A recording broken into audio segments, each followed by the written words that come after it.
네, 여러분 오늘 성경 본문을 보니까 예수님을 놀라게 한 사람이 등장하죠. 몰랐는데 갑작스러운 상황이 닥치거나 기대하지 않은 일이 벌어졌을 때 그때 놀라잖아요. 근데 예수님은 모든 것을 다 아시는 분 아닙니까? 근데 어떻게 예수님이 놀랄 수 있는 거죠? 라는 그런 생각이 듭니다. 의문이 들죠.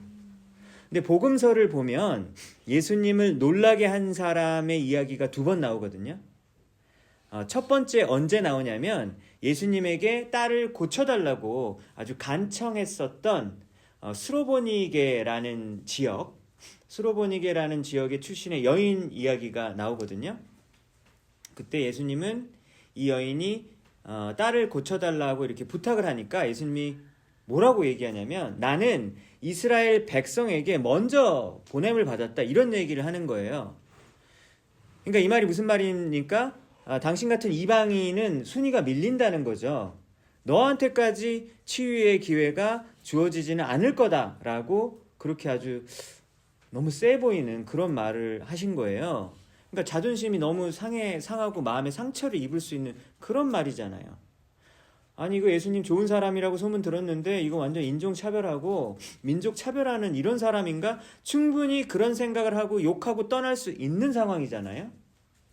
그런데 이 여인이 떠나지 않아요. 물러서지 않아요. 그쵸? 그래서 무슨 말을 합니까? 주인의 상에서 떨어지는 부스럭이라도 개들이 먹나이다 이렇게 대답을 해요. 그러니까 이 수로보니게 여인은 지금 자기가 만든 그 비유에서 뭐에 해당되는 거죠? 그 개에 해당되는 거예요, 개. 그러니까 자기가 자신을 상에서 떨어지는 음식 부스러기라도 주워 먹는 그런 개와 같다라고 자신을 굉장히 낮추는 이런 말을 하지 않습니까? 그러니까 만약에 사랑하는 딸만 낳을 수 있다면 내가 뭐 이방인이든 뭐 열등한 민족이라고 막 이런 얘기를 듣든 당신이 나를 무시하는 말을 하든 그런 게 중요하지 않다는 거예요. 사랑하는 딸의 병만 고칠 수 있다면 자존심 따위는 아무 그런 의미가 없다라고 하는 태도 아니겠습니까? 그러니까 이 말을 듣고 예수님이 깜짝 놀랐다고 얘기를 해요.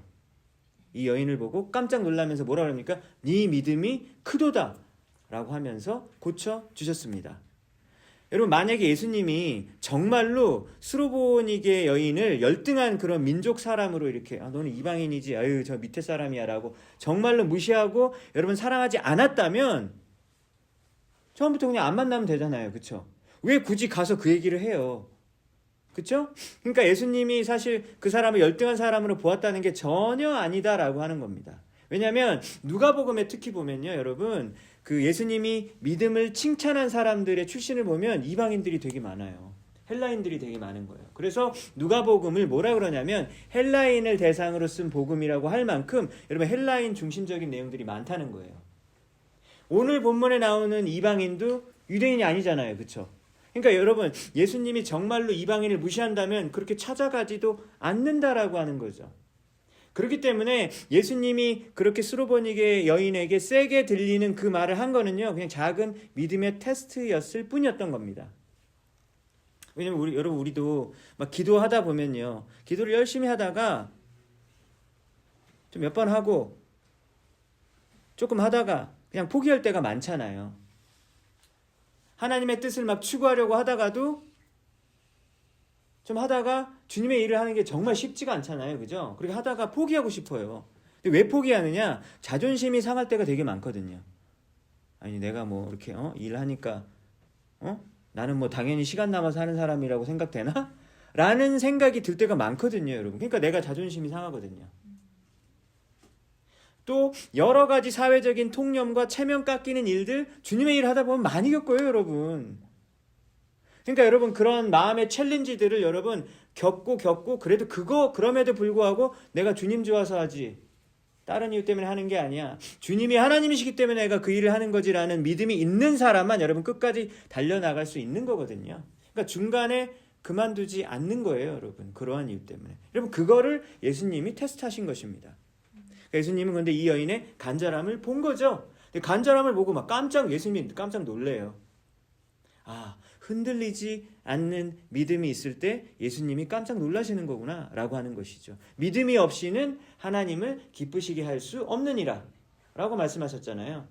여러분, 우리가 하나님을 놀래키고 하나님을 기쁘시게 할 수 있는 유일한 방법이 딱 한 가지밖에 없어요. 뭐예요? 우리의 믿음인 것이죠. 오늘 본문의 백부장은 예수님을 놀라게 한 두 번째 사람입니다. 우리 1절을 보니까 7장 1절, 누가복음 7장 1절을 보니까 예수님이 모든 말씀을 백성에게 들려주시기를 마치신 후에 어디로 들어갑니까? 가버나움으로 들어가셨대요. 근데 여러분, 예수님이 모든 말씀을 백성에게 들려주는 게 이게 어떤 얘기냐면, 마태복음에 의하면 산상수훈 있잖아요. 그게 누가복음에는 마태복음만큼은 양이 아니지만 조금 축소해가지고 산상수훈의 그 부분이 나오거든요. 그러니까 그 부분이에요. 그러니까 산상수훈을 이야기하시고 난 다음에 가버나움으로 지금 들어가신 겁니다. 근데 가버나움은 어디냐면 갈릴리 호수에서 북서쪽에 있는 그 도시예요. 경제 중심지였었던 도시였었습니다. 그러니까 그 갈릴리 그 호숫가에 있는 도시인 거죠. 그러니까 거기로 가셨습니다. 그래서 예수님께서 가버나움에 들어가셔가지고요, 거기에 살고 있었던 백부장을 지금 오늘 만나는 얘기예요. 그래서 여러분, 백부장은 뭐 들어보셨죠? 그 센츄리언이니까 센츄리 100이잖아요, 그죠? 그러니까 로마 제국의 군대에서 100명을 통솔하는 non commission officer니까 하사관 출신이래요. 그리고 로마 직영 군대일 수도 있지만 여러분, 직영 군대가 아닐 수도 있어요, 백부장이. 그래서 로마군의 지휘 아래에 활동하던 직영이 아닌 군대. 예를 들면 오늘 본문에 나오는 이 백부장은 사실은 헤롯 안디바의 밑에 있는 그 백부장이었다라고 신학자들은 그렇게 이야기합니다. 왜냐하면 AD 44년까지는 로마 직영 군대가 들어오지 않았다고 해요. 그래서 그 백부장이라고 합니다. 그래서 이 백부장이 등장을 하는데요, 이 백부장에게 한 종이 있어요.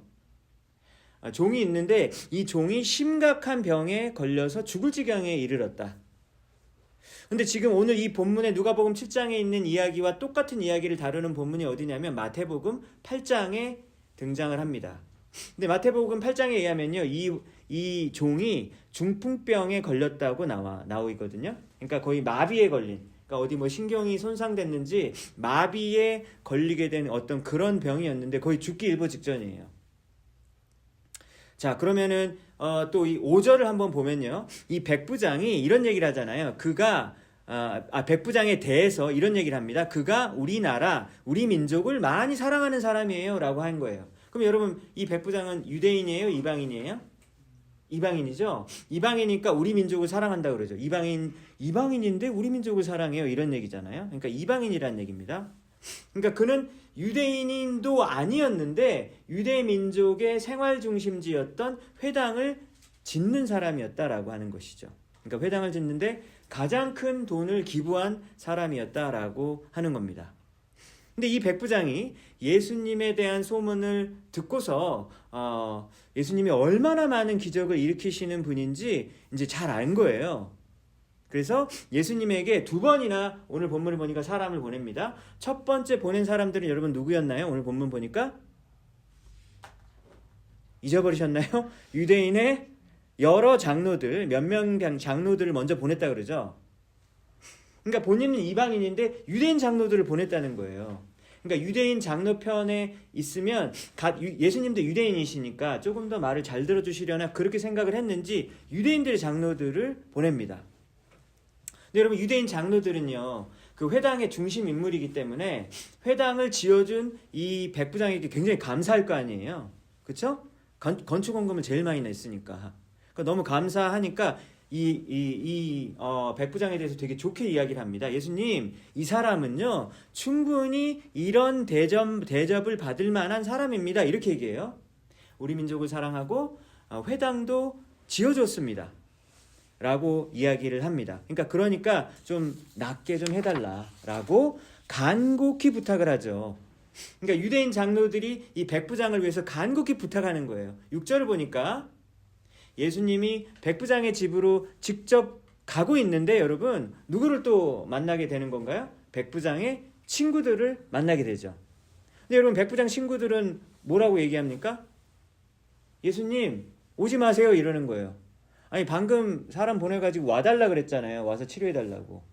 근데 친구들 보내가지고는 가던 길 오시던 길을 멈추십시오라고 또 멈추는 거예요. 그러니까 지금 백부장이 중간에 생각이 바뀐 거죠. 그래서 첫 번째는 오라고 하셨다가 중간에 오지 말라고, 굳이 오시는 수고를 하지 말라고 친구들을 보내서 이번에는 또 다급하게 보냈던 것입니다. 아니 방금까지는 오라고 부탁을 했다가 왜 또 오지 말라고 하는 이유가 뭘까라고 그런 생각이 들잖아요. 그러니까 예수님이 집에 직접 오시는 것을 감당하지 못하겠다는 거예요. 여러분 누가 감당하지 못하겠다는 생각을 가지고 있는 거죠? 어려운 질문이에요? 여러분 지금 듣고 있으신가요? 네. 어떻게 이걸 반응해야 되지? 자, 여러분 누가 지금 이 예수님이 직접 오시는 걸 감당하지 못한다고 생각하는 거죠? 백부장이죠, 백부장. 그래서 백부장이 이런 말을 합니다. I do not deserve 이래요. 저는 그런 거를 자격이 없는 사람이라는 거예요. I do not deserve to have you come under my roof. 우리 지붕 밑으로 당신이 오는 거를 저는 deserve 하지 못해요 라고 이렇게 얘기를 하는 거예요. 자, 그리고 7절을 보니까 집에 오시는 것만 감당을 못할 뿐만 아니라 내가 직접 예수님을 1대1로 만나는 것도 저는 감당을 못하겠다라고 합니다. 그죠? 그러면서 이 백부장이 무슨 말을 친구들에게 이렇게 전하게 시켰냐면 저도 다른 사람 밑에서 일하는 사람입니다. 그쵸? 백부장 위에 천부장이 있을 거 아니에요. 그쵸? 그러니까 천부장 밑에서 자기도 일하는 군인이고 그리고 자기 밑에는 또 100명 정도가 있잖아요. 그쵸? 내 밑에서 일하는 병사들도 있습니다. 근데 이 병사들에게 어떻게 지시를 하나요? 3가지 지시하죠. 내가 가라 그러면 가고 오라 그러면 오고 하라 그러면 한대요. 가라 오라 하라. 그러니까 자기 마음대로 할 수 있다는 거죠. 그렇죠? 이렇게 여러 가지 명령을 하면 그대로 따르는 병사들이 100명이나 있다라고 하는 거예요. 그러니까 하물며 저도 이런 힘이 있는데 예수님 굳이 오지 마시고 말씀만 해주십시오 라고 그런 말을 하는 거예요. 그러니까 중간에 생각이 바뀌었나 봐요. 아니지 내가 감히 예수님 보고 오라가라고 하면 안 되지 라는 생각이 들었던 거죠. 그래서 예수님이 이 말을 친구들을 통해서 전해서 듣고 예수님이 어때요? 깜짝 놀라는 거예요. 세상에 이스라엘에 이만한 믿음을 본 적이 없다는 거예요. 이스라엘이면 유대인들이잖아요. 유대인들에게는 이런 믿음을 본 적이 없고 오히려 이방인에게 이런 믿음을 보는 거죠. 그러니까 여러분 이방인이 오히려 유대인들을 부끄럽게 하지 않습니까? 그렇죠? 아브라함의 후손이라고 자부심을 가지고 있는 유대인이 오히려 부끄러움을 당하는 거예요. 믿음이 없어가지고. 자, 여러분 이 말씀을 통해서 우리가 2가지를 오늘 살펴보았으면 좋겠습니다. 첫 번째 자격이라는 말을 했어요. 여러분 유대인 장로들은 뭐라고 얘기하죠? 여러분 예수님 이 백부장은 충분히 자격이 됩니다. 이렇게 얘기하죠. 근데 백부장은 스스로는 뭐라 그래요? 자기가 자격이 된다 그래요? 안 된다 그래요? 안 된다고 그러잖아요. 저는 저희 지붕 밑에 예수님을 모시지도 못하고 1대1로 만날 자격도 없다. 그러니까 유대인 장로들은 자격이 된다고 그러고 본인은 자격이 안 된다고 하는 거예요. 그럼 여러분 유대인 장로들이 백부장을 두고서 이 사람은 자격이 충분한 사람이라고 말한 이유가 무엇입니까? 치유를 받기에 합당한 사람이다라고 말한 이유가 무엇입니까? 이유가 뭐예요 여러분? 회당을 지어줬기 때문이죠. 안 지어줬다면 뭐라고 말할지 모르겠어요 여러분. 그러니까 여러분 건축업을 제일 많이 하니까 너무너무 좋은 거죠. 반면에 백부장은 스스로를 자기를 바라볼 때 자신의 사회적인 지위 그리고 회당에 얼마 정도를 기여할 수 있는지 그 재력도 있고 그리고 무력을 동원할 수 있는 그런 권력도 가지고 있잖아요. 권력과 재력을 갖춘 사람이었지만 자기가 스스로를 바라볼 때 한 연약한 인간일 뿐이다 라고 하는 것을 스스로 분명히 알고 있었던 거예요. 왜 그럴까요 여러분? 자기는 100명의 군대를 가라 오라 하라라고 할 수 있는 사람이지만 생명에 지장이 있는 중병을 말 한마디로 고칠 수 있는 권위를 가진 그분 앞에 섰을 때는요 뭐예요? 아무것도 아니에요. 한없이 작고 제한된 존재인 거를 알았다라고 하는 겁니다. 여러분 바로 이 점이 수로보니게 여인과의 공통점 아닐까요? 그쵸? 여러분 스로보니게 여인이 처음에 왜 자존심 상하는 것도 마다하지 않아요? 그분이 자기 딸의 생명을 진짜 좌지우지할 수 있는 분이라는 걸 분명히 알고 있잖아요. 그러니까 자기 자존심 따위는 아무런 중요함이 없어요. 그분 앞에서는 그런 것들이 중요하지 않다라고 하는 겁니다. 그래서 여러분 이것을 하나님 앞에 겸손이라고 볼 수 있겠습니다. 그렇죠? 하나님 앞에 겸손이 무엇입니까? 하나님 앞에 겸손은 하나님이 누구인지를 먼저 알고 어떤 분이죠? 중병을 고칠 수 있는 분. 죽음도 생명으로 돌이킬 수 있는 권세가 있으신 분인 거죠. 그러니까 그분에게 우리 목숨이 달려 있는 거예요. 우리 육체적인 목숨뿐만 아니라 영혼의 여러분 영생과 영벌도 나눌 수 있는 그런 권세를 가지신 분이 예수님이잖아요. 그러니까 여러분 겸손하려면 막 그냥 다른 노력을 먼저 하지 마시고 먼저 하나님이 누구인지를 분명하게 알아야 되는 거죠. 그런 사람만이 겸손할 수 있습니다. 두 번째, 그분 앞에서 사람들 앞에서가 아니라 그분 앞에서 내가 누구인지를 알 때 여러분 그때 우리는 성경에서 말하는 겸손을 우리가 진짜로 취할 수 있는 것이죠. 일부러 여러분 스스로를 낮추려고 막 애써서 노력하는 게 겸손이라고 할 수 있는데 여러분 그렇게 노력을 해가지고 겸손해지는 것은 좀 한계가 있잖아요. 실제로 자신이 어느 위치에 있는지, 하나님 앞에서 어느 위치에 있는지, 그리고 내가 하나님 앞에서 정확히 누구인지를 알 때만이 여러분 사실 진정으로 겸손할 수 있는 것이죠. 안 그러면요 금방 들통나요. 스스로를 막 낮추어서 표현하고 사람들 앞에서는 늘 어떻게 얘기해? 아유 저는 그 정도는 아니에요 라고 막 하면서 손사래를 치면 여러분 근데 진짜 뭐 겸손할 수도 있고 근데 사실 아닐 수도 있잖아요. 왜냐면 우리도 이제 그렇게 많이 해봤으니까 아유 아니에요. 하지만 속으로는 저는 뭐 하지만 아니에요 이렇게 얘기를 하잖아요. 그죠? 그러니까 낮추기 위해서 강제로 일부러 노력하는 것이 아니라 정말로 내가 절대자 앞에서 어떤 존재인지 내가 하나님 앞에서 얼마나 낮은 자임을 그냥 알면 그냥 겸손히 여러분 그냥 저절로 나올 수밖에 없어요. 아니 내가 뭔데 아무것도 아니잖아요. 그분 앞에서는 아무것도 아니잖아요. 그러니까 겸손이 저절로 나올 수가 있는 거죠. 중병에 걸린 수많은 사람들을 고친 예수님의 소문을 들은 여러분 백부장은 예수님이 절대적인 이분은 그냥 보통 사람이 아니다라는 걸 너무나 잘 알고 있었던 것이죠. 여러분 그분 앞에서는요 여러분 백부장이라든지 뭐 헌금 많이 하고 기부금 많이 내고 뭐 회당 짓고 그런 거 전혀 중요하지 않습니다. 여러분 뉴스를 보면요 여러분 큰 권력이 있어가지고 말 한마디로 세상을 좌지우지하는 그런 권력 있는 사람들이 계속 뉴스에 등장하잖아요. 그렇죠? 그리고 여러분 인기가 진짜 많은 연예인들이나 막 그런 사람들 있잖아요. 그런 사람들은 어때요? 외모가 너무 뛰어난 우리가 봐도 어머 어떻게 저렇게 생겼지? 조각같이 생긴 사람 막 너무 예쁜 사람 그런 사람들 있잖아요. 아니면은 너무너무나도 정말 특별한 재능이 있어가지고 막 그 소리만 노래 소리만 들어도 막 마음이 막 이렇게 막 녹아내리는 그런 사람도 있잖아요. 그래서 그런 사람들은 여러분 가는 곳마다 막 다른 사람들이 막 소리를 지르고 막 부러움의 시선으로 바라보고 스치기만 해도 뭐라 그럽니까? 막 이래요.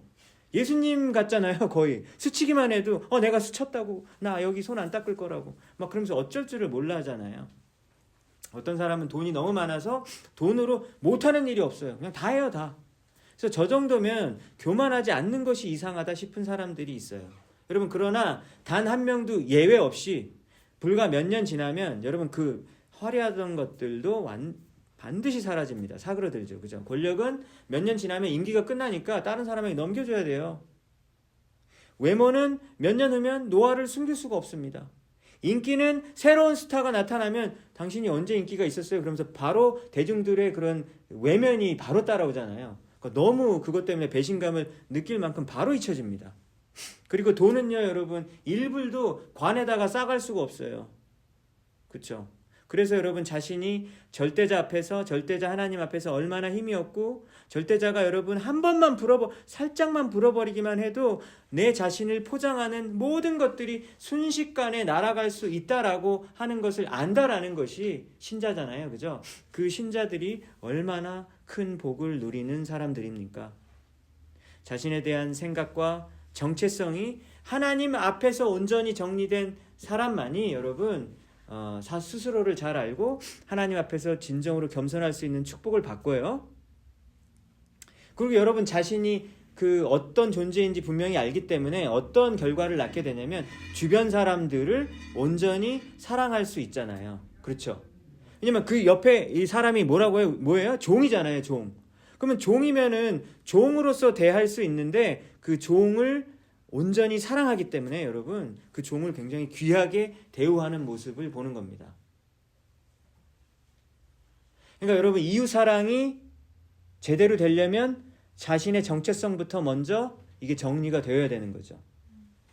아니 여러분 스스로가 겸손하지 않은데 옆에 있는 사람은 어떻게 진심으로 사랑해요? 내가 잘났고 너는 못났는데 어떻게 옆에 사람을 여러분 진심으로 사랑하냐는 거예요. 그렇기 때문에 여러분 내가 먼저 하나님 앞에 온전히 섰을 때 이웃 사랑의 실천이 그때서야 가능하게 되어짐을 우리는 알게 되는 겁니다. 여러분 당시 노예는요 물건 취급했어요. 그냥 돈 주고 팔면 되는 거예요. 그리고 죽여도 설령 죽을지라도 막 조사하고 그러지 않았었어요. 그런데 여러분 어떡합니까? 이 종을 진정으로 사랑하고 아끼니까 여러 사람들에게 막 그 유대 장로들한테 부탁하잖아요. 예수님한테 좀 말 좀 잘 좀 해달라고. 왜 아쉬운 소리를 해요? 왜 아쉬운 소리를 해요? 종을 정말로 사랑하니까. 간곡히 부탁하는 그 아쉬운 소리를 하는 장면을 보게 됩니다.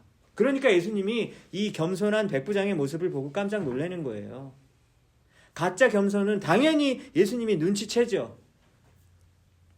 조금이나마 자신이 기대하고 있는 것보다 내가 조금 더 낮은 대우를 받아버리면요. 그런 대우를 견딜 수가 없어요. 누가요? 가짜 겸손을 가진 사람은 그거 못 견딘다는 거죠. 바로 뽀록이 나는 거죠. 여러분 우리 기억했으면 좋겠습니다. 하나님이 누구인지를 알고 내가 그분 앞에서 누구인지를 알 때 주님 앞에 진정으로 겸손하고 그래서 내가 누군지를 알고 그리고 그때서야 비로소 우리 이웃들을 하나님의 사랑으로 사랑할 수 있다라고 하는 것을 우리가 기억했으면 좋겠습니다. 여러분 오늘 또 두 번째는요. 예수님이 백부장의 믿음에 놀란 두 번째 이유가 뭐냐면 백부장에게 어린아이와 같은 순수한 믿음이 있었기 때문이죠. 여러분 다른 분들 막 간증하는 이야기 이렇게 들어보시면 뭐 새롭게 하셔서 혹시 보시나요? 근데 거기서 막 나오는 사람들 얘기 들어보면 뭐야 저렇게 어려운 상황에서 어떻게 저런 상황을 믿음으로 헤칠 수가 있었지 막 이런 생각 들 때가 있잖아요. 그러니까 내 삶에서는 저렇게 막 스펙터클하고 막 드라마틱한 그런 간증은 없어 보이는데 저 사람들은 뭐지 저렇게 이렇게 대단하지 막 이런 생각이 들 수가 있어요. 저 사람도 대단하고 저런 기적이 일어난 것도 대단하다. 그러면서 막 우리가 감탄할 수 있습니다. 근데 여러분 그렇게 다른 사람의 간증 보면서 역시 하나님 살아있어. 아멘 아멘 하다가 또 아침에 우리가 말씀을 읽고 또 들으면서 묵상하면서 나도 이렇게 살아야지라고 마음을 먹고 결심하잖아요. 근데 결심하는 거랑 실제로 그렇게 사는 건 또 다른 얘기죠. 우리가 마음을 얼마나 많이 먹습니까? 결단을 얼마나 많이 해요. 근데 실제로 하느냐 안 하느냐는 또 다른 이야기죠. 실제로 내 앞에 어려운 현실이 나에게 다가왔을 때 내가 마주할 때 내가 정말로 어떤 실제적인 믿음의 행동을 할 수 있느냐 없느냐 이걸 물어보는 거예요. 담대한 믿음의 순종을 내가 직접 하기보다는요. 진짜로 나한테 닥쳤을 때는 어떻게 합니까? 그냥 사회에 많은 사람들이 하는 그 대세대로 따라할 때가 여러분 우리가 너무 많지 않나요? 왜냐면 나한테 직접 올 때는 진짜 내가 할 때는 덜덜덜덜 떨리거든요. 그러니까 그걸 순종하기는 실제로 나의 경우가 됐을 때는 순종하기가 어렵다라고 하는 겁니다. 여러분 백부장을 보세요. 그런데 이 사람은 정말로 예수님을 예수님으로 대우하는 거죠. 예수님을 절대적인 하나님으로 대우하죠. 그러니까 중간에 가던 길을 멈춰 세우려고 사람을 보내지 않습니까? 내 밑에 있는 100명의 병사들이 일사천리로 무조건 복종을 하는데 하물며 예수님은 왜 말씀 한마디만 해도 병이 낫지 않겠는가? 라는 생각이 들자마자 이렇게 바로 친구들을 보내고 멈춰 세우는 거죠. 그리고 거기서 원격으로 멀리서 그냥 말씀만 하시라고 해 라고 하는 말을 그렇게 그냥 가던 길을 세우는 거예요. 여러분 우리가 만약에 그 입장이라면 예수님이 지금 직접 오고 있는 중이잖아요. 본인이 예수님이 오겠다고 선택을 하셨는데 오셔가지고 안수기도 해주면 더 좋잖아요. 그리고 직접 또 뵐 수도 있고 얼마나 좋은 기회입니까? 근데 굳이 오시고 있는 분을 뭘 그렇게 멈춰 세워요? 그죠? 말만 하시면 됩니다 라고 하는 여러분 이것 자체가 여러분 이 백부장이 진짜 믿음이 정말 큰 것이죠. 그래서 바로 이 부분을 두고 예수님이 깜짝 놀랐었던 것입니다. 그래서 여러분 오늘 이 말씀을 듣고 만약에 우리의 삶 가운데에서 여러분들 상황이 각각 다르시잖아요. 그렇죠? 다 다르시잖아요. 한 명 한 명 다 달라요, 여러분. 근데 여러분 앞에 있는 지금 어떤 거대한 어떤 그런 장벽같이 보여지는 그런 도전거리가 분명히 있으실 것입니다. 분명히 분야는 다르지만.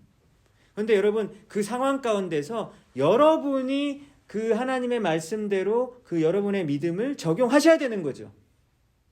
다른 사람이 여러분 인생을 살아줄 수가 없잖아요.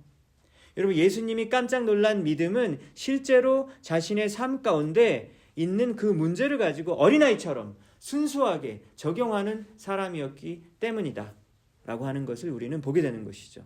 저 사람은 믿음이 좋다 라고 여러분 옆 사람 바라만 보지 마세요. 믿음이 누구 거가 되어야 된다고요? 내 거가 되어야 된다고요. 내 거가 되어야 된다. 믿음은 여러분 무엇입니까? 만약에 지금 내가 지금 절벽 앞에 서 있는 것 같아요. 근데 주님이 네가 떨어지면 내가 잡아줄게 이러시는 거예요. 그럼 우리가 어떻게 해야 돼요? 내 몸을 던져야 되는 거예요. 내 몸을 던져서 주님이 잡아주실 것을 이렇게 믿고 진짜 던지는 거죠. 아마 그렇게 될걸? 이렇게 여러분 생각하고 결심만 하는 거는요, 여러분 진짜 그거는 믿음이 아닌 거죠. 진짜 뛰어내려야 되는 것이죠. 문자적인 의미가 아닙니다. 여러분 진짜 이렇게 뛰어내리시면 안 되고요. 문학적인 의미입니다. 네. 정말 나의 그런 어려운 상황 가운데서 믿음으로 진짜 나는 순종할 수 있는가? 라고 하는 거예요. 제가 대학교를 졸업하고 호주의 YWAM 예수전도단 DTS라는 곳에 훈련을 받으러 갔는데 거기에 가는 이제 학비가 거의 한 1,000만 원 정도 돼 되게 비싸요. 그래서 제가 몇 개월 동안 학원 강사를 한 돈을 모아가지고 갔어요. 그래서 가자마자 우리 한국 사람들은 그 등록금 되게 잘 내잖아요. 그래서 가자마자 저는 그 수업료 학비를 3개월짜리를 내고 이제 한 2개월 정도 이제 선교 여행을 가거든요. 그래서 저는 말레이시아랑 인도를 갔는데 학비를 다 내고 나니까 선교 비용이 한 100만 원 정도가 모자른 거예요. 한 1,000불 정도가 모자른 상황이에요, 제가. 그런데 가서 봤더니만 저는 이제 호주 멜번 가서 했는데 저 말고 나머지 애들이 다 호주 애들인 거예요. 그러고 보면은 저보다 더 부자일 수도 있고 호주가 뭐 못 사는 나라 아니니까. 근데 그 친구들을 딱 보니까 저는 그나마 낫더라고요. 어떤 친구들은 벌써 한 4명 정도가 학비도 아직 못 낸 거예요. 그래서 저 속으로 학비도 없는데 왜 왔어? 이런 생각이 들 수 있는데 학비도 못 내고 있는 거예요. 이제 단기 선교하러 가야 되는데.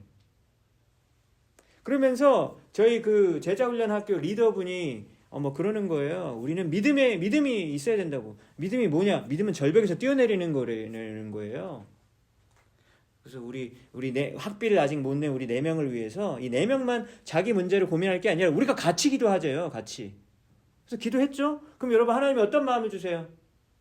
하나님이 어떤 마음을 줘요? 네가 가진 돈을 줘라. 이럴 거 아니에요. 그러니까 기도하면 안 돼요. 그러니까 기도하면 안 되는데 기도를 하니까 막 네가 가진 돈을 주라. 또 이런 마음 주시는 거죠.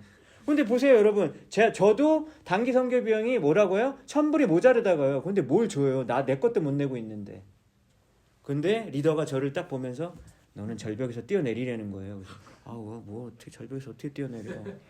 그래가지고 ATM에 가서 돈을 다 찾아가지고 4명한테 돈을 다 나눠줬죠. 그게 한 2,000불 정도 될 거예요. 그 당시 돈이 2,000불이니까 지금으로 하면 훨씬 더 많을 거 아닙니까? 다 줬어요. 그래서 저는 거지가 됐어요. 그러니까 저는 선교비를 하나도 못 내고 이제 0으로 출발하는 거죠. 근데 그 친구들을 딱 갔는데 이제 선교를 말레이시아로 딱 갔는데 저는 진짜 영 왜냐면 다 줬기 때문에 돈이 하나도 없는 거예요. 그래서 맥도날드 가보면 여러분 그 하얀 거 아이스크림 얼마죠? 1불이잖아요. 예? 근데 저는 1불도 못 사 먹었어요. 그래서 너무너무 그 맥도날드 아이스크림이 먹고 싶은데 저는 1불도 없기 때문에 저는 못살 먹고 이렇게 가만히 이러고 있었어요. 그리고 막 거리를 돌아다녔어요. 그러니까 그 모습을 보고 어떤 부부가 아니 내가 맥도날드 사줄게 그러더라고. 제가 되게 불쌍해 보였나니까 제가 뭐라 그래요? 아니 난 아이스크림 먹고 싶지 않아. 저는 그렇게 얘기했죠. 사실은 먹고 싶었지만. 근데 여러분 제가 더 열받는 게 뭔지 알아요? 제가 그 돈 줬던 친구들 있잖아요. 그 친구들은 사 먹고 있는 거예요. 그 친구들은 옷 사고 아이스크림 사 먹고 하고 있는 거예요. 그래서 제가 아 이게 뭐지? 제가 너무 배신감이 느끼더라고요. 그런데 여러분 일단 헌금을 주고 나면 어떻게 해야 돼요? 잊어버려야 돼. 그 돈은 내 돈이 아닌 거죠. 그래서 여러분 어떻게 됐습니까?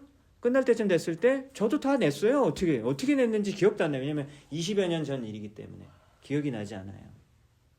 그래서 저도 다 내고 그 친구들도 다 냈어요. 어떻게 냈을까요? 모르겠어요. 어떻게 냈는지 모르겠는데 다 냈어요. 만약에 주님의 일을 하고 주님의 뜻 가운데 있으면 반드시 주님이 공급합니까? 안 합니까? 대답이 없어요. 네? 공급하시죠? 네. 이론입니까? 이론이 아니라 실제로 주님의 뜻 가운데 있으면 주님이 공급하십니다. 여러분 그 사실을 믿으시기 바래요. 여러분들의 상황이 어떤 상황인지 모르지만 여러분들이 그 각자 처해 있는 상황 가운데서 본인의 몸을 집어 던지셔서 말씀을 믿으시고 담대한 믿음으로 나아가시는 여러분들 되시기 바랍니다. 오늘 말씀 두 가지 기억했으면 좋겠습니다. 우리 백부장이 우리 주님 앞에서 취했던 참된 겸손함의 태도 우리도 가지기 원합니다. 그리고 남의 얘기가 아니라 내 자신의 이야기로 순수한 복종과 순종을 믿음으로 감당할 수 있는 나의 삶이 되길 원합니다. 라고 주님 앞에 고백하시는 그리고 실제로 실천하시는 여러분 되시기를 주님의 이름으로 축복합니다.